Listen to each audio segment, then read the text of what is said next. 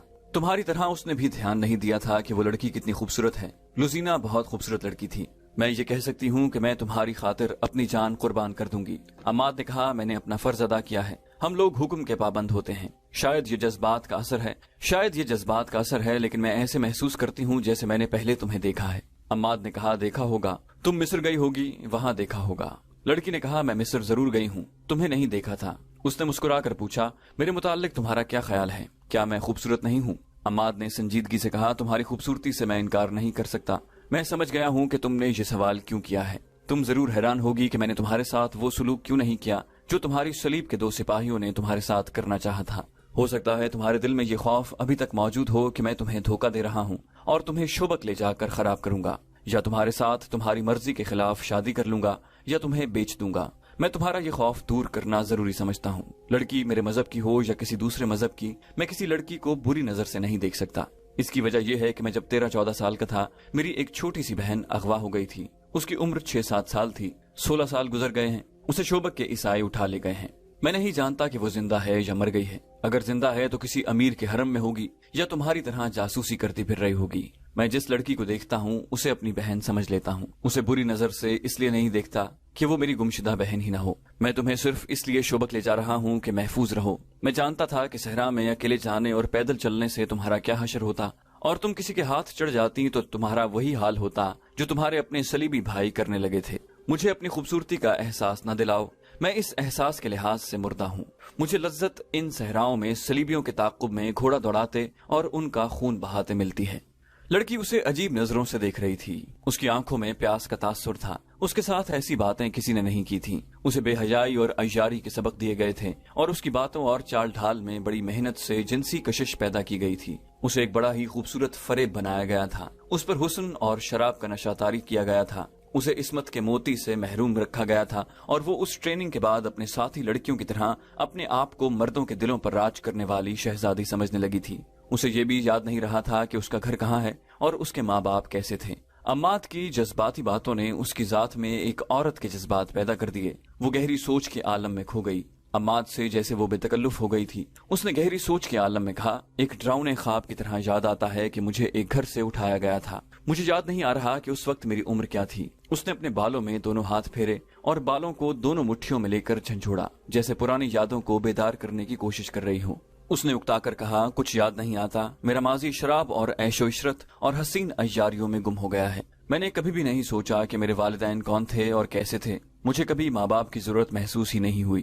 میرے اندر جذبات تھے ہی نہیں۔ مجھے معلوم ہی نہیں کہ مرد باپ اور بھائی بھی ہو سکتا ہے۔ مرد مجھے اپنی تفریح کے استعمال کی چیز سمجھتے ہیں، لیکن میں مردوں کو استعمال کیا کرتی ہوں۔ جس پر میری خوبصورتی اور میری جوانی کا نشہ طاری نہ ہو، اسے میں حشیش اور شراب سے اپنا غلام بنا لیا کرتی ہوں۔ مگر اب تم نے جو باتیں کی ہیں، انہوں نے مجھ میں وہ حصے بیدار کر دی ہیں جو ماں باپ، بہن اور بھائی کا پیار مانگتی ہیں۔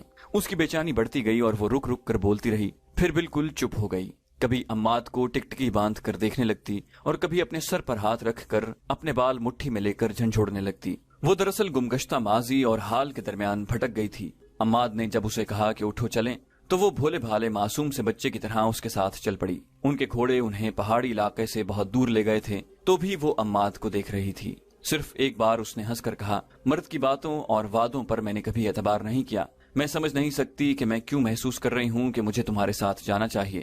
عماد نے اس کی طرف دیکھا اور مسکرا دیا۔ وہ جب شوبک کے دروازے پر پہنچے تو اگلے روز کا سورج طلوع ہو رہا تھا۔ وہ صحرا میں ایک اور رات گزار آئے تھے۔ عماد لڑکی کو جہاں لے جانا چاہتا تھا اس جگہ کے متعلق پوچھ کر وہ چل پڑا۔ گھوڑے شہر میں سے گزر رہے تھے۔ لوگ ایونا کو رک رک کر دیکھتے تھے۔ چلتے چلتے عماد نے ایک مکان کے سامنے گھوڑا روک لیا اور بند دروازے کو دیکھنے لگا۔ ایونا نے اس سے پوچھا، یہاں کیوں رک گئے؟ اس نے جیسے کچھ سنا ہی نہ ہو دروازے کے قریب جا کر گھوڑے پر بیٹھے بیٹھے اس نے دروازے پر آہستہ آہستہ 2-3 ٹھوکریں ماری۔ ایک بزرگ صورت انسان نے دروازہ کھولا۔ عماد نے عربی زبان میں پوچھا، یہاں کون رہتا ہے؟ بوڑھے نے جواب دیا، کوئی نہیں، عیسائیوں کا ایک خاندان رہتا تھا، ہماری فوج آ گئی تو پورا خاندان بھاگ گیا ہے، اب آپ نے اس پر قبضہ کر لیا ہے۔ بوڑھا ڈر گیا۔